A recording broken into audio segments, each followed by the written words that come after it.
أعوذ بالله من الشيطان الرجيم بسم الله الرحمن الرحيم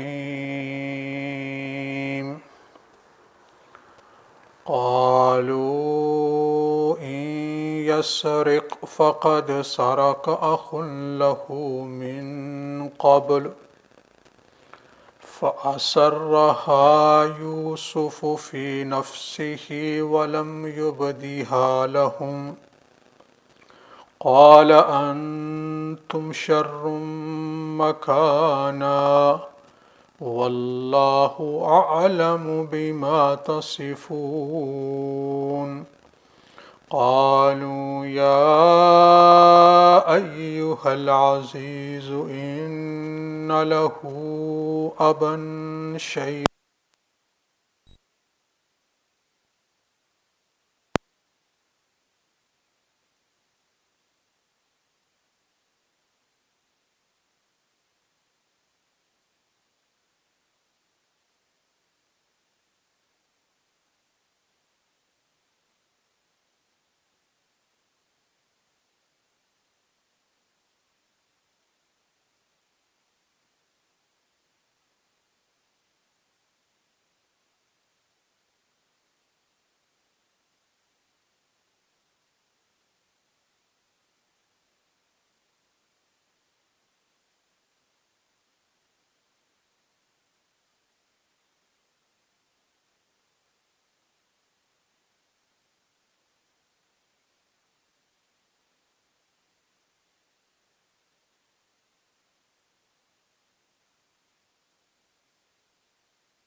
meaning he is not our real brother.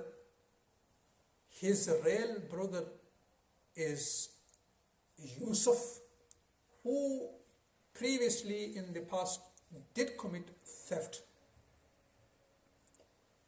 When Yusuf alayhi salatu wasalam's brothers made this accusation, and Yusuf alayhi salatu wasalam, that he, meaning in his childhood, he stole something, we need to know to which event and to which thing they were referring that it got stolen, and Yusuf alayhi salatu salam was responsible for this theft. He was the one who committed the theft. So let me explain you this. Before I mention the event, let me tell you, even the brothers of Yusuf alayhi salatu salam fully knew that Yusuf alayhi salatu salam did not commit any theft.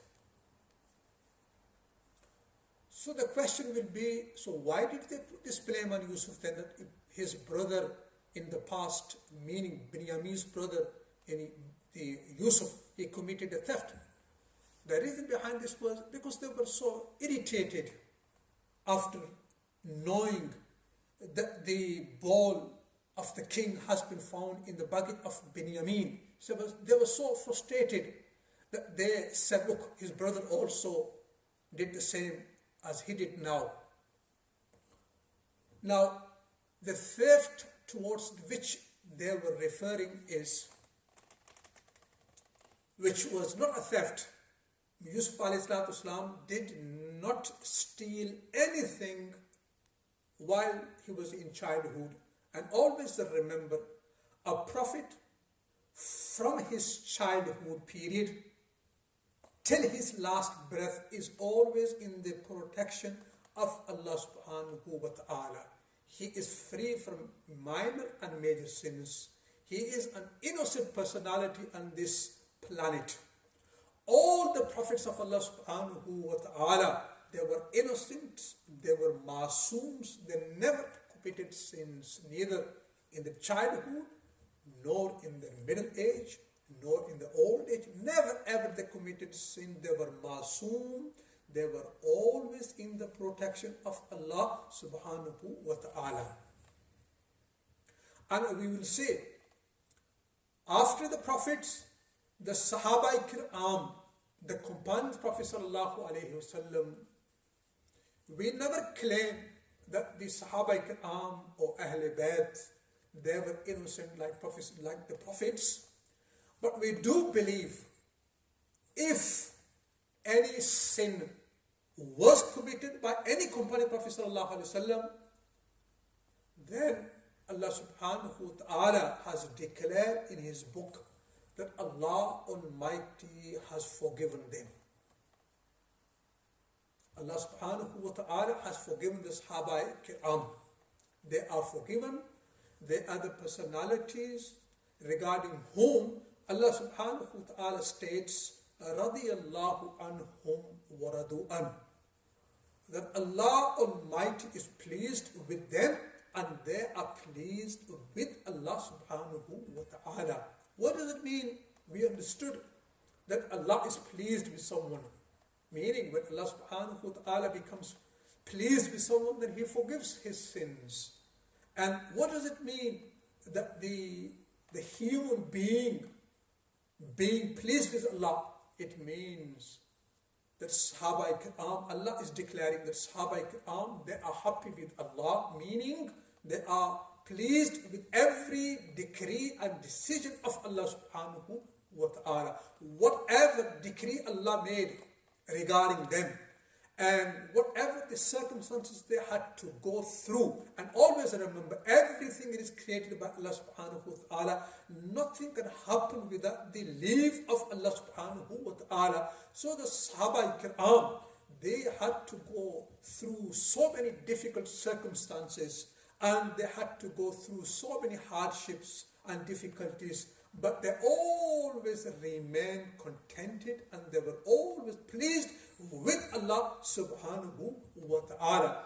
Their situation was such, in the period of happiness, in the pleasant circumstances, they thanked Allah subhanahu wa ta'ala, and in the difficult circumstances, they remained patient and they were pleased with Allah subhanahu wa ta'ala. So I was saying that Yusuf alayhi salatu wasalam, as the brothers claimed here, that they said, look, if Binyamin committed a theft, then this is not surprising for us. Why? Because his brother in the past, meaning Yusuf, has also stolen and he committed the theft. Now, which was the theft they were referring to? It is mentioned that when Binyamin was born, and remember, Yusuf alayhi salatu wasalam was older than Binyamin. When Binyamin was born, immediately after the birth of Binyamin, their mother, meaning the mother of Yusuf and Binyamin, had passed away. Now, after the death of their mother, there was a need of a woman to take care of these two brothers. I mean, it is obvious the woman is the one who can properly take care and look after the children. So these brothers, Yusuf alayhi salatu wasalam and his brother Binyamin, they came in the care of Yaqub alayhi salatu wasalam's sister, which was the aunt of Hazrat Yusuf and his brother Binyamin. Now, Yusuf alayhi salatu wasalam was a personality that whosoever saw Yusuf alayhi salatu wasalam, he was deeply attached with him. And he was a very attractive personality. Why should he not have been an attractive personality when our beloved Prophet sallallahu alayhi wasallam has mentioned in a hadith, if I'm not wrong, that the Yusuf alayhi salatu wasalam was given the half of the beauty of this dunya. So his aunt was so attached with Yusuf alayhi salatu wasalam, she would never ever let him go away or out of his sight. She would never ever let him go anywhere. She would always keep Yusuf alayhi salatu wasalam in his sight, and she would let him go anywhere. Now, on the other side, even his father, Yaqub alayhi salatu wasalam, was also very fond of Yusuf alayhi salatu wasalam, and he was also very attracted, and he was also attached with Yusuf alayhi salatu wasalam, and also he also wanted to bring his son back to him, but he had no choice but to let Yusuf alayhi salatu wasalam stay with his sister, because because they needed a woman to take care of them. So for this reason, Yaqub alayhi salatu wasalam, he could not bring him back, because it was in his mind that my son needs someone to care and take care of him. Now, when Yusuf alayhi salatu wasalam began walking, then it was a time that the Yaqub alayhi salatu wasalam had an excuse to bring him back from his sister. So when he requested his sister that, look, Yusuf alayhi salatu wasalam has started walking now. Now may I take him back? Now, as I mentioned, that the aunt was so attached with Yusuf alayhi salatu wasalam that she did not want to let Yusuf alayhi salam go anywhere. But she had no choice but to let him go, because it was Yaqub alayhi salatu wasalam's demand and it was his son. So she had no choice but to let him go. But she also planned, in order to keep Yusuf alayhi salatu wasalam with her, as it was planned by Yusuf alayhi salatu wasalam according to the revelation in order to keep his brother Binyamin behind. Now what plan she made was, when Yusuf alayhi salatu wasalam was being taken home by his father Yaqub alayhi salatu wasalam, prior to that, what she did, she had the antique, the waistband of Ishaq alayhi salatu wasalam, which was with her. And what she did, she tied it underneath the dress or the shirt which Yusuf alayhi salatu wasalam was wearing. Beneath the shirt, she tied it. And then while Yusuf alayhi salatu wasalam was being taken home, she spread the rumor that, look, my waistband has been stolen. When everyone was being searched, even Yusuf alayhi salatu wasalam was searched. When Yusuf was searched, it was found with him. Now, according to the law of Yaqub alayhi salatu wasalam's Sharia, he had the right to keep Yusuf as her slave. So Yaqub alayhi salatu wasalam had no choice but to give Yusuf alayhi salatu wasalam back to his sister. Now here, I would like to add one thing, my respected listeners, and that is, look, here Yaqub alayhi salatu wasalam, so fond and so attached with his brother, with his son Yusuf alayhi salatu wasalam, very eager to take him back home. But here, when on the other side his sister has planned how to keep Yusuf with her, she tied the waistband with underneath his clothes, and when it was discovered that Yusuf alayhi salatu wasalam, it was with Yusuf alayhi salatu wasalam, and Yaqub had no choice but give Yusuf alayhi salatu wasalam back to his sister. Now here, do you see the Sharia? Yaqub alayhi salatu wasalam, there are his emotions, his love for his son, and the other side is the Sharia, his Sharia is demanding him to return Yusuf back to his sister, and his emotions were, his inner feelings were that he should keep it with him.